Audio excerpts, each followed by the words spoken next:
Hey, tu restes aujourd'hui, tu te la ramènes. Zeksh. Boker Tov et Shabbat Shalom veChodesh Tov. On est Rosh Chodesh aujourd'hui, qui se lève le premier du mois de Kislev. On est le 25 du mois de novembre. Et Maurice, il est tout à refaire le pauvre. Et on va faire un shiur sur la paracha de la semaine. Beaucoup de gens me disent qu'ils préparent leur Shabbat, hommes qui font leurs courses et les femmes qui font le Shabbat, sous le rythme du shiur du vendredi matin. Donc, la raison pour laquelle on fait aussi, c'est Bezrat Hashem pour vous accompagner comme une épice, si Dieu veut, dans votre Shabbat Kodesh. Shiur acheté par Malka Shemla pour la Refa Shlema de son mari, Ayakar Samuel Fred Shemla Ben Mazal, à qui on souhaite Bezrat Hashem une grande Refa Shlema, Achlama Meira, Briut Etana, Arichut Yamim, Rat Shamaim, tous les bonheurs du monde. Merci Malka Shemla d'avoir acheté ce shiur. Vraiment, c'est très important pour ceux qui peuvent acheter un shiur pour la Refoua, pour l'Elef Al-Favdaim, l'Unishma, pour un anniversaire ou toute autre raison, ou même pour remercier Hachem. Tavo Lechem Birkat Hachem, Bezrat Hachem, prendre un avrech à la journée, à la semaine, au mois, les Teilim. Tavo Lechem Mamash Bracha, parce que c'est pas évident en ce moment, il n'y a vraiment pas beaucoup de dons et on a beaucoup de sorties, beaucoup d'avrechim à payer, beaucoup de familles qui tapent à la porte. Donc Bezrat Hachem. Ken? Leilou Nishmat. Myriam Bat Fortuné, c'est aujourd'hui. Mais aussi Félix Ben Esther, le papa de Corinne Smadja aux États-Unis. Pour qu'on a prié Fil Kaddish, Shimshon Ben Shimon. Oh, Inon Ayakar. Bracha Batzlacha Bechol Masedechem. Latzlacha pour vous tous ceux qui nous soutiennent. Que Dieu vous bénisse sur tous vos chemins. Yeshuot Venechamot. Et Maka Shemla, beaucoup de bonheur chez vous, Be'ezrat Hashem. On commence ce shiur en pensant aussi à la Refa Shlema de Moratimi. Sarah Talabat Efrat, Myriam Yana Ben Esther, Chaya Ruchama Esther Bat Rivka, Jean-Luc Shlomo Ben Zeira Meir ou Ben Ruth Soufan, Sarah Bat Sassia qui rentre à la maison, que Dieu la bénisse. Jean Myriam Bat Sarah, Eric Choua, Hay Ben Arlet Koukan, Asira Hal Bat Sylvette Gezala, Haya Bat Sarah, Robin Amos, Abraham, Haïm Ben Amalia Malka. Et on pensera aussi à la Refa Shlema de Nes Bat Elodie Sarah, Chlama Meira Oubri ou Tetana. Cher Salfati, une bonne Refa Shlema aussi pour toi. Et un mariage pour tous ceux qui veulent se marier. Réussite pour ceux qui veulent se débarrasser, il allait dire. Mais non. Non, tout le monde est mort de rire ici. Style, comment tu le sais? L'élève Al-Favdaim, Nushmat, René, Machlou, Ben Sarah, Gisèle, Mazal, Batzipora, Rolontian, Ben Myriam, Mordechai et Gérard Youssef, Ben Israël, Zetoun. Hein? Vous lisez dans les astres. Tu veux te débarrasser? Shem Erachem. De toute façon, je vous dis une chose.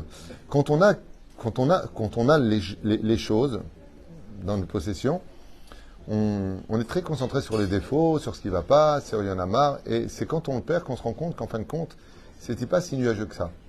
C'est dommage il n'y a que quand on perd qu'on se rend compte de ce qu'on avait. C'est vraiment dommage. Le mieux, c'est de faire avec, essayer d'améliorer les choses, et pour cela, il y a des thérapies. Bezrat Hashem. On commence notre paracha, Abraham Sebag. Bonjour. Shabbat Shalom. J'ai commencé le cours, Yatik Ouijik.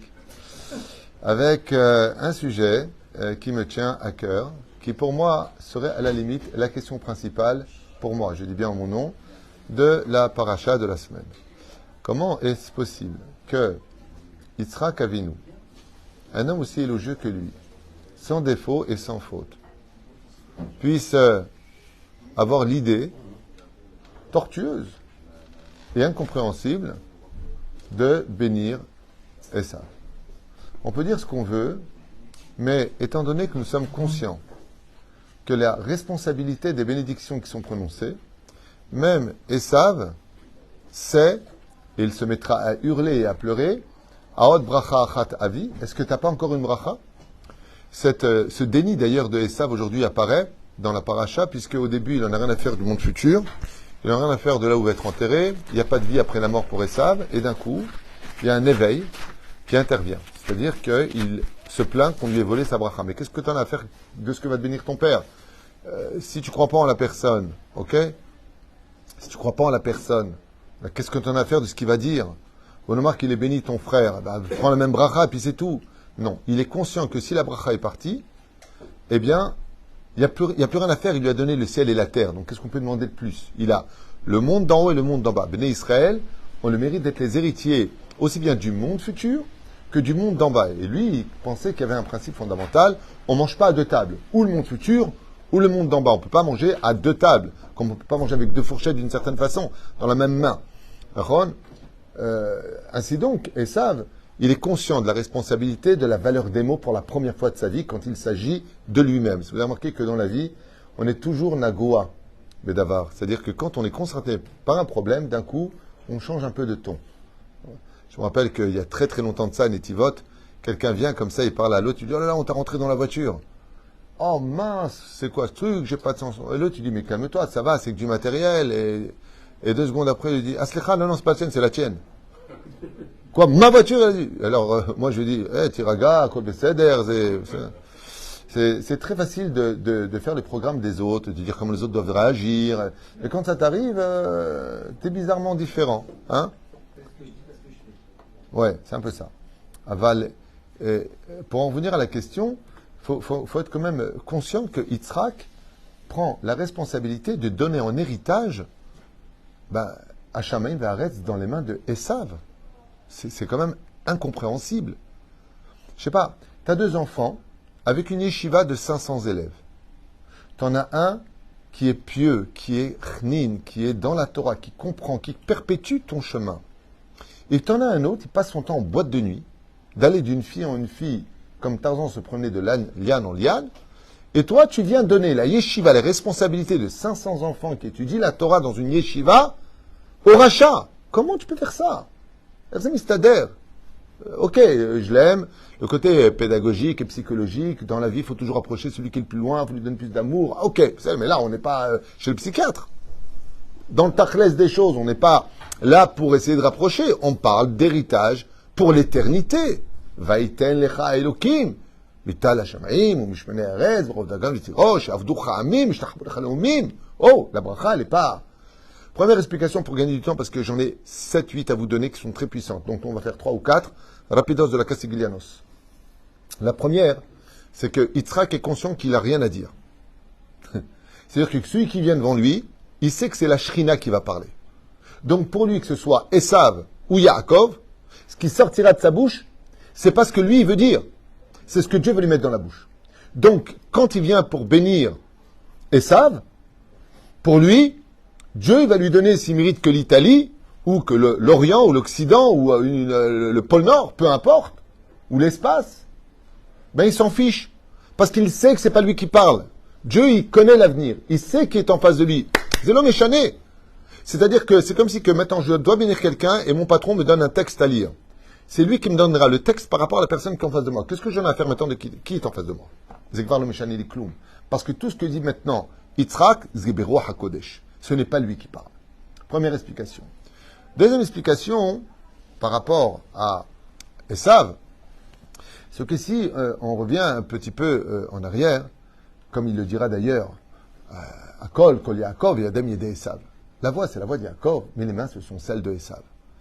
Ce qui est très curieux, c'est qu'il met au même niveau les mains, au niveau de la voix. La voix, c'est celui qui étudie la Torah. Donc tout le monde connaît ce midrash qui dit tant que les voix se feront entendre dans les Talmudei Torah, les mains de Ésaü, les mains de nos ennemis ne pourront pas se lever. C'est-à-dire que la première protection du peuple d'Israël, c'est l'étude de la Torah. Ok. Mais c'est pas vraiment ce qui a marqué dans le texte. Akol kol yadaim, akol kol Yaakov, veyadaim yede Esav. Voici que il était très étonné de voir un homme qui serait capable d'avoir la voix de Yaakov et le savoir-faire de Esav. Bamé dvarim amourim. De quoi est-ce que l'on parle?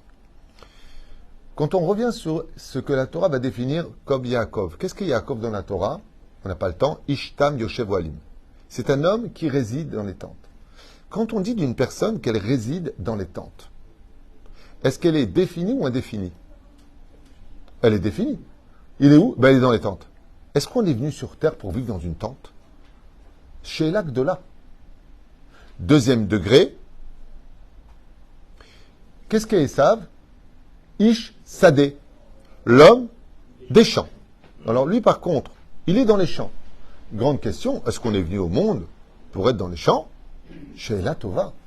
Revenons en arrière selon la volonté d'Hachem. Oui, c'est Yitzhak la soeur Bassadé. Il est dans les champs, mais c'est pas. Alors justement, Yitzhak représente une perfection seulement les Midatadin. Alors on va revenir. Ce qui est très... Qu'est-ce qui se passe? Il n'y a pas sur le site. Il n'y a pas? Il n'y a pas quoi? Je sais pas. Le cours. Je comprends pas ce que tu dis. Le cours n'est pas sur le site. Je sais pas. Ok, bah là il dit que si. Qui dit ça? Parti. Ah, ok. Non mais Facebook ne prévient pas.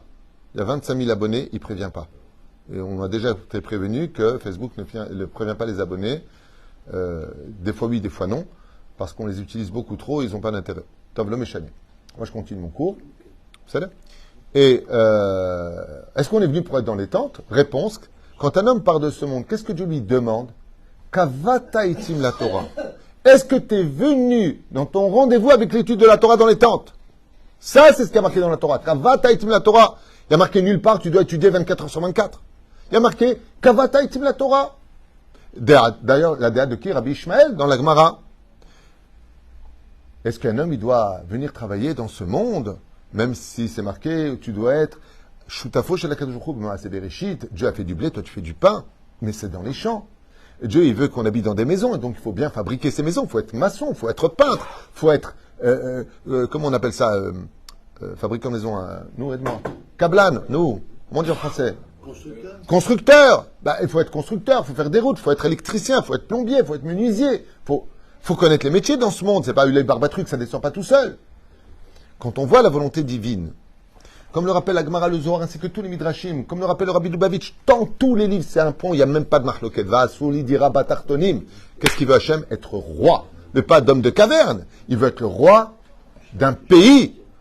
Il veut être roi, comme on le voit avec le roi Salomon, quand il va construire le Beth Amikdash. Les gens des royaumes voisins, quand ils venaient voir le roi Salomon, ils étaient ébahis, hébétés de voir la splendeur du sol. On raconte même comme ça que, quand elle est venue à la reine de Saba, elle n'a pas osé s'approcher du roi Salomon parce qu'elle pensait que le sol c'était une piscine. Tellement les matériaux étaient spéciaux qu'on aurait cru que c'était de l'eau. Et quand elle a mis son pied, elle s'est rendue compte que c'est du sol. Mais comment vous avez créé une telle chose?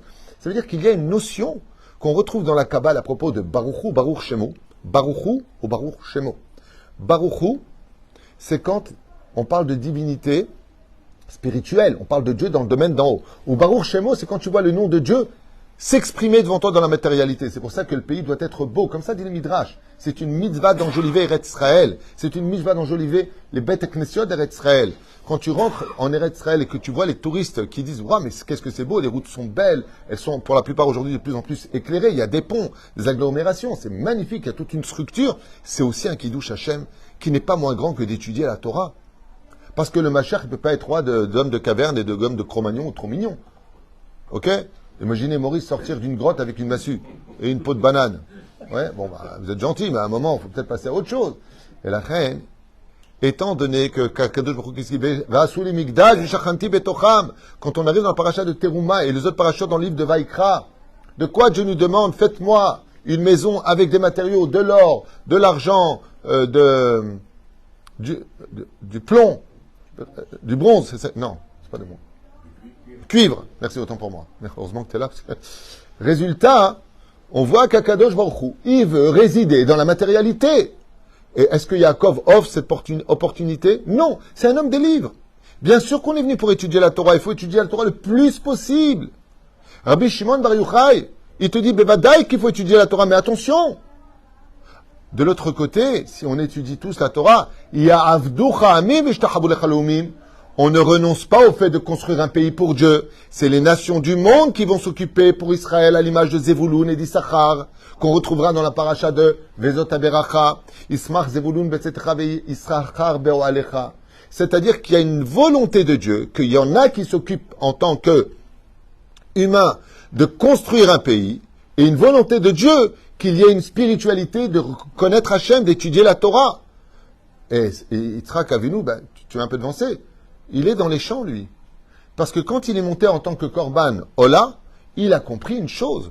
C'est que Dieu veut qu'on lui fabrique un pays avec tout ce qu'il faut, comme le roi David le fera, qui à lui tout seul va comprendre cette personnalité d'être un homme de Dieu qui est tout le temps en train d'étudier la Torah, mais ça ne l'a pas empêché de construire le royaume d'Israël, le royaume du peuple d'Israël, avec des structures, avec une armée dans laquelle il va sortir en guerre, avec une police, avec des renseignements.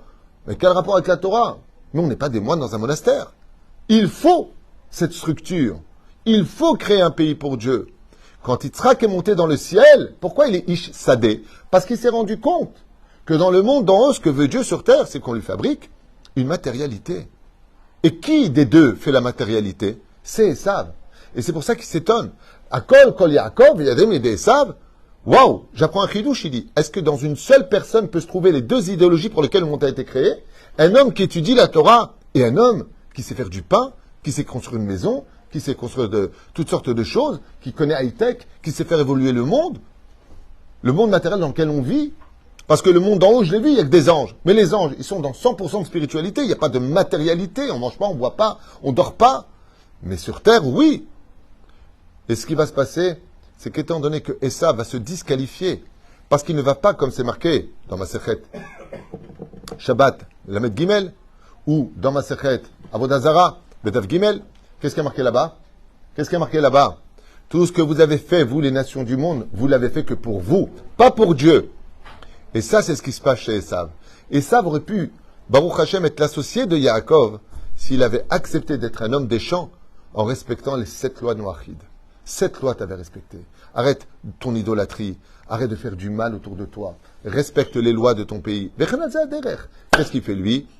Il se rend propriétaire roi de Séhir. Séhir, c'est l'aide du mot Sha'ar. C'est-à-dire, là où il y a des portes, je rentre et j'en deviens le roi. Je ne travaille que pour moi. Et c'est ce qui sera reproché à la fin des temps dans la Gemara de Masechet Avodah Zara, que les nations du monde vont dire, mais tout ce qu'on a fait, c'était pour Israël, pour qu'ils puissent étudier la Torah. Et Dieu leur dira, vous êtes des menteurs. Tout ce que vous avez fait, vous n'avez fait que dans votre intérêt à vous. Vous n'avez rien fait en mon nom pour moi, pour le Dieu d'Israël. Qui vivra verra. En tout cas, c'est ce que nous dit le Talmud dans Masechet Avodah Zara.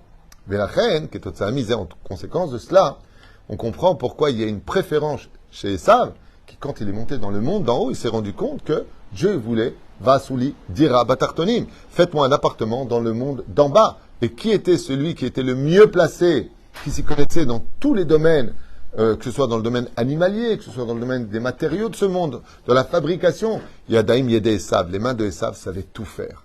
C'était un homme multifonction, une espèce de Mike Gaver, si vous préférez, au niveau du langage des séries télévisées, qui savait absolument tout faire.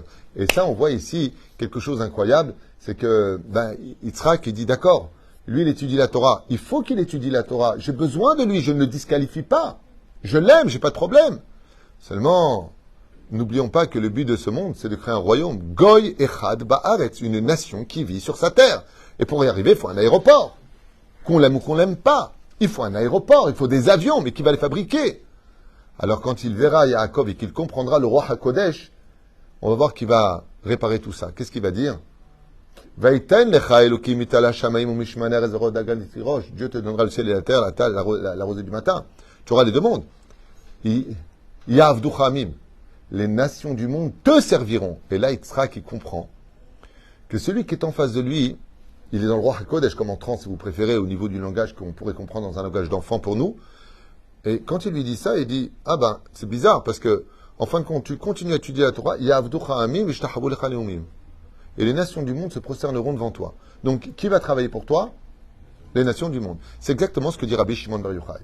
La date, Rabbi Shimon Bar Yochai, il dit, si tu es Avrech, si tu étudies vraiment la Torah, comme Yaakov, Ishtam et Shavoalim, mais va dire que c'est ce qu'il faut faire. Et le monde matériel, qui va le construire? Les nations du monde seront là pour toi, ils deviennent des associés d'Israël. C'est ce qui se passera dès qu'il y aura la Géoula, derrière Chagab. D'accord? Mais en attendant que cette Géoula, elle vient, on va découvrir une nouvelle personnalité. Yaakov est l'homme de l'étude. Mais il va aller travailler chez Lavan. Et d'un coup, on ne le voit plus étudier. Il est dans les champs lui aussi. C'est l'homme des champs. D'accord?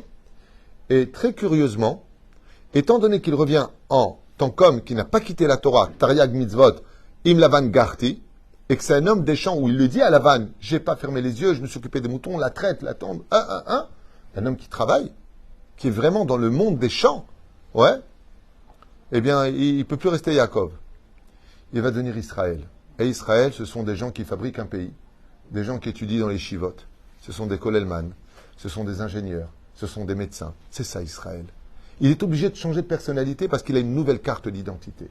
Étant donné que Esav se disqualifie, il va falloir que dans le peuple d'Israël, eh bien, d'être juif, maintenant, c'est plus simplement être un Rabbi Shimon Bar Yochai. Ça peut être Rabbi Shimon Bar Yochai, et puis en même temps, un premier ministre ou un ministre du transport. Ça peut être l'ingénieur du coin, ça peut être le marchand de chaussures à côté. Mais Israël, t'es pas venu pour vendre des chaussures sur terre, tu es venu pour étudier la Torah au Arsinaï. Et lui, il n'oublie pas qu'il va falloir aussi avoir des vaches, parce que la peau du Sefer Torah, elle vient de la peau d'une vache. Il va falloir aussi tanner cela, il va falloir donc créer des tanneries, même si c'est une tannée vis-à-vis de l'odeur, et ainsi de suite. Et donc, il y a Yitzhak Avinu, il part sur le principe fondamental du Seder Adifuyot. Si toi, tu étudies la Torah, alors celui que je veux bénir pour la réussite, parce que toi, sans bénédiction, tu étudies déjà la Torah, Yaakov. Donc, qui me reste à bénir, à essayer de ramener sur le droit chemin, de travailler le monde pour Dieu, c'était grâce à ma bracha, il disait Yitzhak. Il faut simplement que chez Esav, lui qui aime tellement la matérialité et les choses de ce monde, que je l'aide à transformer ses intentions vis-à-vis d'Hachem. Et là, ça devient plutôt légitime pour Yitzhak. On comprend beaucoup plus simplement pourquoi sa volonté était de bénir Dafka Esav et non pas Yitzhak. Une troisième réponse que je voulais vous donner, qui n'est pas moins grande que toutes les autres, et qui pour moi mérite vraiment tous nos applaudissements. Si vous vous rappelez bien, dans la paracha, je crois que c'est dans Be'alotecha, où Moshe Rabbeinu, je ne me rappelle pas, frappe le rocher. C'est dans Be'alotecha, non? Il me semble que oui. J'ai un doute. Bon, peu importe. Pourquoi Moshe il tape le rocher? Qu'est-ce que Dieu lui a demandé là-bas? Parler au rocher. Et qu'est-ce qu'il fait lui? Il tape le rocher. Pourquoi il tape le rocher? Parce que Chazal dit qu'il a peur. Que cela fasse une accusation au sein du peuple d'Israël. Moi qui parle au rocher, qui vient du monde minéral, il va me sortir de l'eau. Et par la suite, je m'adresserai aux enfants d'Israël. Quand ils vont rentrer en Israël, donc à des humains qui sont au-dessus du minéral, il y a minéral, végétal, animal, homme. Donc le plus bas degré, c'est le minéral. Il va m'obéir. Et les enfants d'Israël, ils risquent de tomber de leur statut, même si la pierre n'a pas de libre arbitre et que nous, on a libre arbitre. Mais il n'a pas voulu faire de qui trouve. Donc qu'est-ce qu'il a fait? Il a fait des calculs personnels.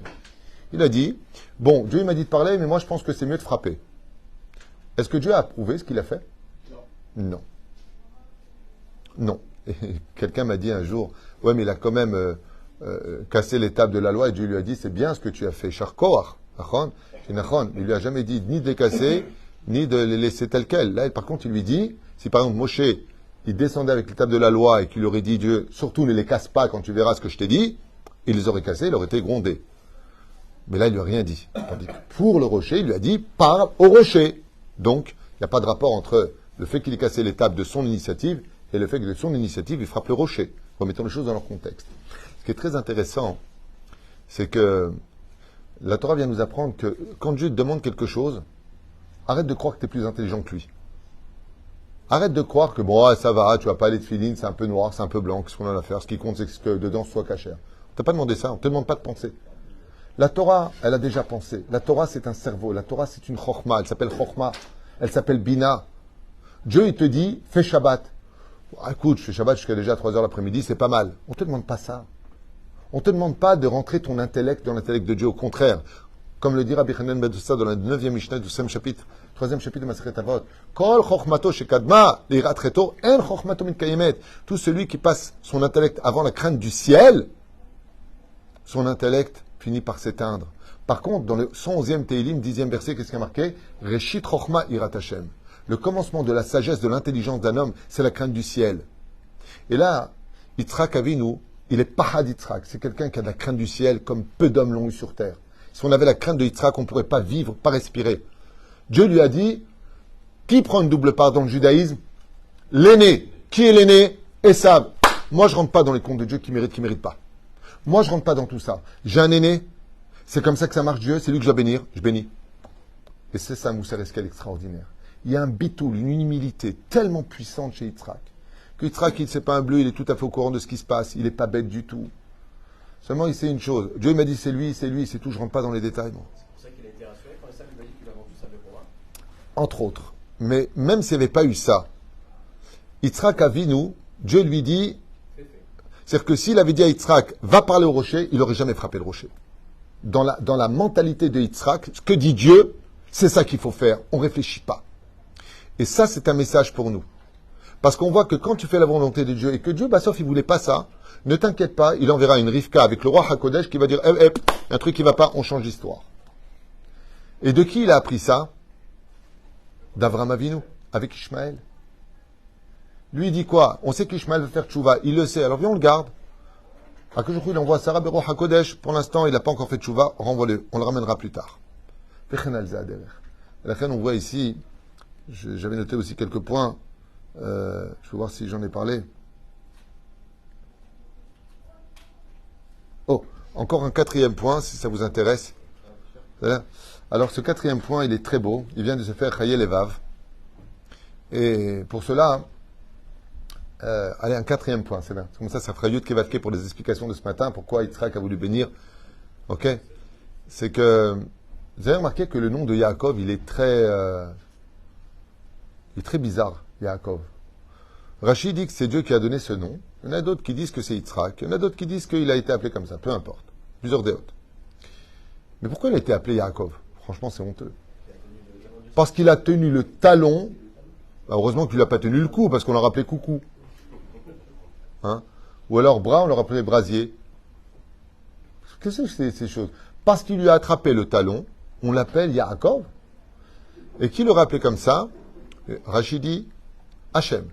D'autres disent Yitzhak. Ça veut dire qu'on parle de deux personnes, enfin deux êtres extrêmement kadosh, Kucha Berichu, Shtabar Shemolahad, et de Yitzhak. Pourquoi? Parce qu'il lui a attrapé le talon. Heureusement qu'ils ne l'ont pas appelé orteil. Non mais attends, franchement, te rends compte? Pourquoi tu l'as appelé Néné? Parce qu'il est sorti avec la main en se tombant le nez. Je sais pas, je trouve ça c'est vachement référentiel comme truc. En réalité, pour comprendre ça, faut revenir dans la Gemara dans Masechet Shabbat, Bedaf Nun Dalet. Là, dans la Gemara, on lui dit comment Yitzhak a été sacrifié. Quand Yitzhak est arrivé sur l'autel de sacrifice, sur le Misbéach, qu'est-ce qu'il lui a dit à Abraham? Il lui a dit maintenant, plie tes genoux, c'est-à-dire allonge-toi en ramenant tes pieds vers tes mains. Et pour que je puisse t'attacher pour le sacrifice, il faut que tu te tiennes tes mains, comme c'est marqué, Yad Baregel, comme ça c'est marqué dans la Gemara. Il faut qu'il attrape avec ses deux mains, la main droite doit attraper son pied droit, et la main gauche doit attraper son pied gauche. Donc il n'a pas été sacrifié allongé, la tête là et les pieds au bout. Il a été allongé à moitié, il a dû ramener ses genoux vers lui pour s'attraper les pieds. Et c'est comme ça qu'il a été ficelé, dit la Gemara. Dans ces conditions-là. Pourquoi? Comme c'est marqué, Sula Mutzav Artsa Veroshom Igia Shamaima, parce que le monde de perfection dans lequel nous sommes, c'est quand la spiritualité vit dans la matérialité. Le talon représente la matérialité. Les mains, représentent la descente du monde spirituel dans la matérialité. Tu prends tes mains, tu les fais descendre vers le bas. Qu'est-ce qu'il a fait? Il lui a dit, maintenant il va falloir faire un sacrifice. Oh, un baya. Qu'est-ce qu'il fait? Il voit que le secret de ce monde, c'est quand le talon est attrapé par les pieds. Quand Yitzhak, il voit la naissance de son fils et que Yaakov attrape le talon de son frère, il dit, oh, j'ai compris, les deux ont un rôle à jouer. Et c'est marqué morceau blanc quand Rivka va voir Shem Ve'ever, Rivka l'idrosh et Hashem, elle va aller demander à Dieu pourquoi j'ai ce problème d'avoir mal au ventre quand je suis enceinte. Il dit, Rav Ya'abot Saïr, le grand servira le petit. Il dit, étant donné que le grand, Esav, va servir le petit, qui je dois bénir? À qui je dois donner de l'essence? À Esav, puisqu'il va servir son frère. Il faut bien que je lui donne les moyens de servir. Et c'est pour cela qu'il n'a pas vu de défaut le fait de l'appeler Yaakov. C'était le plus beau nom qu'on pouvait lui donner, puisque le sacrifice le plus élevé, Korban Ola, se fait quand la main attrape ton propre pied. Donc, quand tu les as repliés. Et lui, il y a vu un signe de bénédiction. Comme vous êtes sympathique et silencieux, je vous donne encore une cinquième explication. Ok. Non, mais j'en ai plein à vous donner. Non, mais le problème, c'est que j'ai rendez-vous à côté. Donc, je vous donne encore une petite explication. En même temps, je le dédie pour toutes les femmes qui cuisinent en l'honneur de Shabbat Kodesh, Be'ezrat Hashem, qui sont très nombreuses à me dire à chaque fois on cuisine le Shabbat avec les cours du vendredi matin. Encore une petite explication, comme ça vous aurez beaucoup à raconter à table avec l'aide d'Hachem. C'est aussi le but, la Gdil, Torah ou Adira, Akol Hashem Shamaim. Yitzhak Avinu, on parle de Sganefein, l'une des raisons pour laquelle, c'est du l'anglais tunisien, Sganefein, ça veut rien dire. Mais l'une des raisons pour lesquelles Sarah Imenu est morte, Chazal il dit, c'est parce qu'elle a vu de ses propres yeux qu'un bélier allait remplacer son fils. C'est comme si tu dis à une personne, je suis seul en ce moment, j'aimerais aussi me marier pour partager. Et lui dit, ben écoute, prends un labrador. Tu n'es pas obligé de te sacrifier pour un mariage, pour avoir quelqu'un, prends un labrador, c'est gentil. Comment tu peux me parler d'un labrador quand je te parle d'un humain? C'est quand même honteux d'être remplacé par un animal. Sarah Imenu, quand elle a vu que Yitzhak redescendait du Misber selon le Zohar HaKadosh, et que Avram a fait monter un bélier, elle a dit quoi? C'est ça l'éducation que j'ai donnée à mon fils? Il peut être remplacé par un animal? Effectivement, elle n'a pas tort. Waouh! Remplacer Yitzhak, donne-moi l'ange Gabriel, l'ange Raphaël, l'ange Michael, on dit en hébreu. Donne-moi Eliyahu Hanavi, donne-moi de la blanche, quoi. Pas le mec qui monte comme ça. Qu'est-ce que ça? Yitzhak descend, qui c'est qui te remplace? Moi. Ça veut rien dire ce genre de choses. Oh, t'as pas honte? Tu me remplaces par un animal? Et qu'est-ce qui se passe? Oh. La Gemara, vous savez tous dans ma Masechet Avot, elle dit il y a 10 choses qui ont été créées Ben Hashmashot. Et l'une d'entre elles, c'est le bélier. Elo Shel Yitzhak, qui va remplacer Yitzhak. Ce n'est pas un animal qui vient du 5e jour de la création du monde. Il vient de Ben Hashmashot. Il vient d'un monde extrêmement élevé, fabriqué par Dieu lui-même pour ce Mahamad-là. D'accord? Hein? Avant Shabbat. Et étant donné qu'il a été créé, donc quand? Donc si c'est avant Shabbat? Donc en même temps que l'homme. C'est pas un animal qui a été créé le 5e jour. Il a été créé avec l'homme. Au moment où l'homme a été créé 3 heures avant Shabbat, lui Ben Hashmashot. Donc il est dans la fabrication de la continuité de l'homme. Ce n'est pas un animal standard. Et ça, Sarah, elle l'a pas vu. Mais Yitzhak, qu'est-ce qu'il s'est dit? Il dit, ben, j'ai compris que dans la vie, on peut remplacer quelqu'un de très élevé aussi par un animal. Qui était animal à cette époque? Esav. D'où tu as l'idée maintenant de bénir Esav? Comment tu peux bénir un animal pareil, une pourriture pareille qui était Esav, immoral, qui a fait tous les péchés du monde entier? Voleur, assassin, homme à femme, homme à... Shem Shmor, il violait les animaux, il est parti avec les... D'où ça vient les sirènes? Chazal, ils disent, il est parti avec une dolphine. Il a mis enceinte parce que son zéra, sa semence était spéciale. Elle venait du Satan. Elle était, comme tu dirais, démoniaque. Ad Kedekar. Comment tu peux le bénir? Parce qu'il a dit, Yitzhak, il était tellement homme. Il a dit, mon père, il m'a descendu de l'autel des sacrifices. Il a pris un animal à ma place. Mashma Mikan, que le but, c'est d'élever la matérialité, les choses du monde d'en bas, et les élever vers le haut. N'est-ce pas là le but de ce monde? L'une des raisons pour laquelle Alpi Sod, le roi Shaoul, ce grand sadique, si beau de corps et d'esprit, ce grand génie de la Torah, il a refusé de tuer les animaux d'Amalek. Chazal, ils disent, au niveau du pshat, c'est parce qu'il a eu peur de la réaction des soldats, il a voulu plaire à tout le monde. Ça, c'est pour les enfants en réalité. La vraie raison, c'est qu'il voulait apporter la Géoula. Et la Géoula, c'est que ce sera quand Amalek aura fait tchouva. C'est pour ça que l'Ishkat Agazit était composé des enfants de Haman.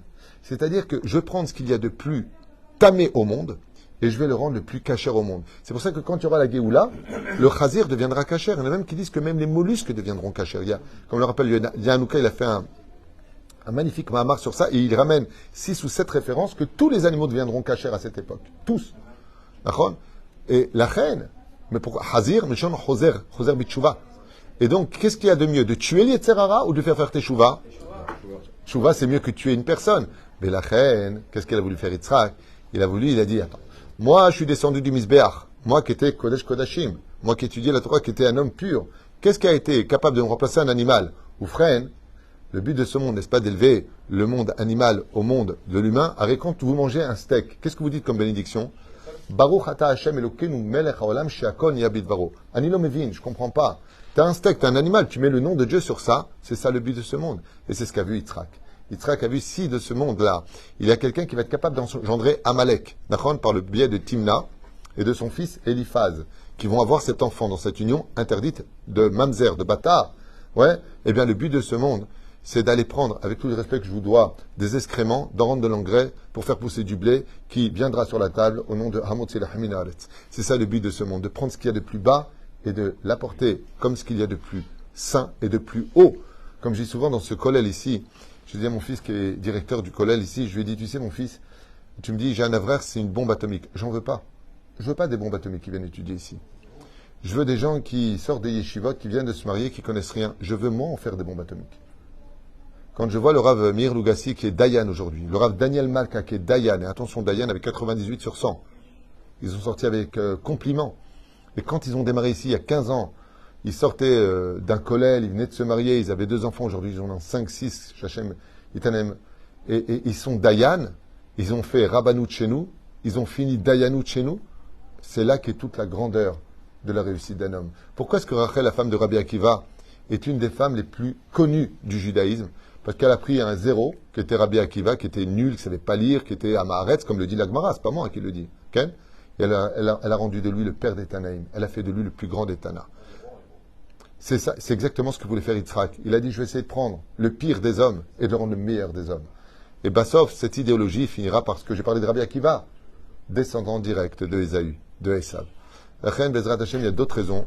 Aval est venu pour nous le temps de vous souhaiter Chodesh Tov et Sameach et un excellent Shabbat Shalom. Et merci de partager les shurim. Mettez un pouce pour dire aux autres que c'était un bon cours si ça vous a plu. Bracha v'atzlacha bakom mikol kol. Amen ve amen.